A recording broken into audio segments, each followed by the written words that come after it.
샬롬 큐티 브런치 이주희 목사입니다. 오늘 7월 1일 월요일 함께 묵상할 말씀은 열왕기하 6장 1절에서 14절까지 말씀입니다.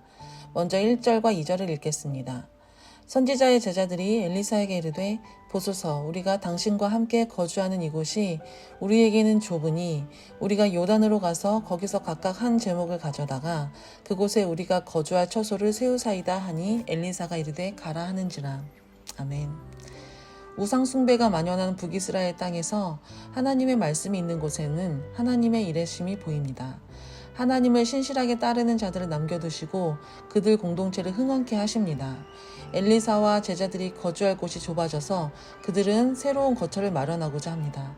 그만큼 하나님을 따르는 자들이 많아졌다는 것을 의미합니다. 사도행전에서도 보면 가장 악한 시대에 그리스도인의 수는 점점 늘어나게 되고 하나님의 말씀은 점점 흥왕하였다고 성경은 기록합니다. 시대가 변하고 상황이 좋아진 것이 아닙니다. 하나님께서 그럼에도 불구하고 신실한 자들을 통하여서 흥왕하게 하신 것입니다. 하나님을 신실하게 따르는 자들 사이에 하나님의 은혜와 하나님의 일하심을 부어주신 것입니다. 이들은 상황이 어려운 가운데서도 날마다 위기를 통해 하나님을 경험합니다. 하나님께서 얼마나 신실하게 일하고 계시는지를 목도하는 것이죠. 우리도 마찬가지입니다. 우리의 상황이 나아지는 것이 없다 할지라도 점점 악하여진다 할지라도 하나님의 은혜를 구하고 하나님을 사모하는 사람이 되십시오. 그 가운데 하나님께서 일하심을 보게 될 것입니다. 우리가 하나님을 따르고자 하는 의지와 마음을 통해 일하시는 하나님을 경험하게 되시기를 소망합니다. 그런데 그들은 생활 형편이 어려워서 나무를 베어낼 도구조차 없어 빌려서 건축하기 시작합니다. 그때 한 사람이 작업을 하던 중에 빌려온 도끼를 물에 빠뜨리게 됩니다. 그리고 다급한 상황을 엘리사에게 알리고 엘리사는 도끼를 빠뜨린 사람에게 묻습니다. 6절에서 7절입니다. 하나님의 사람이 이르되 어디에 빠졌느냐 하매 그곳을 보이는지라.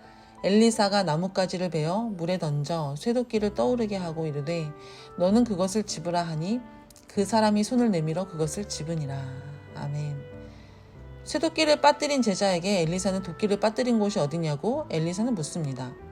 그러자 그 제자는 자신이 빠뜨린 곳이 어디인지를 정확하게 가리킵니다. 그러자 엘리사는 그곳에 해결책으로 나뭇가지를 넣어서 도끼를 떠오르게 하고 그것을 다시 되찾게 해줍니다. 우리는 여기서 중요한 것을 알아야 합니다.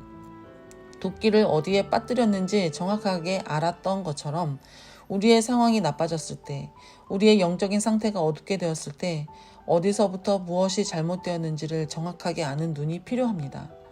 영적으로 어두웠던 북이스라엘은 여전히 무엇이 어떻게 잘못되었는지 전혀 알지 못하였습니다. 그러나 하나님을 아는 사람, 하나님의 사람들은 달랐습니다. 무엇이 어디서 어떻게 되었는지 잘못되었는지 정확하게 알 수 있는 분별력이 그들에게 있었습니다. 이스라엘이 우상 숭배하여 하나님을 배반한 그 시점을 정확하게 알고 그것을 가리켜 다시 그곳으로 돌아갔다면 반드시 하나님께서는 회복시키시는 신실한 은혜가 있었을 것입니다. 우리도 마찬가지입니다. 우리의 마음이 답답하고 은혜가 없는 것 같다 생각될 때 그 은혜의 근원이신 하나님 앞에 나아가 묻고 회복의 은혜를 경험할 수 있게 되기를 소망합니다. 우리가 무언가 잘못되어서 회개할 것이 생각났다면 그 회개해야 할 그 시점으로 돌아가십시오. 그러면 그곳에서 하나님께서는 다시금 회복시켜 주시는 그 은혜를 우리에게 주실 것입니다. 엘리야 한 사람의 영향력은 한 나라를 경고케 할 만큼 대단합니다. 그만큼 엘리사를 통해 하나님께서는 일하고 계십니다. 이스라엘은 영적으로 타락하여서 엘리사를 통해 하나님께서 일하심을 알지 못하지만 오히려 이방 나라들은 그것을 알고 자신들의 패배의 원인으로 엘리사를 꼽습니다. 그리고 그 원인인 엘리사를 잡고자 열심을 냅니다. 13절에서 14절입니다. 왕이 이르되 너희는 가서 엘리사가 어디 있나 보라. 내가 사람을 보내어 그를 잡으리라. 왕에게 아뢰어 이르되 그가 도단에 있도다 하나이다. 왕이 이에 말과 병거와 많은 군사를 보내매 그들이 밤에 가서 그 성읍을 에워쌌더라. 아멘. 아람 왕은 엘리사를 잡기 위해 엘리사가 있는 도단으로 군사들을 보냅니다. 그만큼 엘리사 한 사람으로 인해 그 나라가 굳건하다는 사실을 아람 왕이 간파한 것입니다. 그러나 당사자인 북이스라엘은 그것을 모른 채 하나님을 계속하여 배반합니다. 아람 왕이 엘리사를 잡는 것을 보고 북이스라엘이 놓치지 않고 그 영적인 비밀을 알았더라면 좋았을 것입니다. 이방 나라를 통해 들려오는 하나님의 일하심을 우리 역시도 놓치고 있진 않은지 보아야 합니다. 누군가가 나에게 하나님의 은혜를 알려준다면 그 역사하시는 하나님을 놓치지 말고 방향을 돌려 그 하나님을 붙잡을 수 있게 되기를 소망합니다. 하나님께서 일하시는 방법은 다양합니다. 우리가 깨닫지 못하면 다른 누군가를 통해서 우리에게 깨우쳐 주시려고 합니다. 위기의 순간에 하나님의 의도를 알아챌 수 있는 그 지혜와 은혜가 있게 되기를 소망합니다. 기도하겠습니다. 사랑하는 주님, 하나님의 말씀을 사모하는 자들에게는 하나님께서 일하시고 은혜 주심을 믿습니다. 시대는 변하지 않고 상황은 좋아지지 않고 항상 나쁜 상황일지라도 언제나 마음 가운데 하나님의 은혜를 사모하며 말씀을 신실하게 따르는 자들 되게 하여 주옵소서.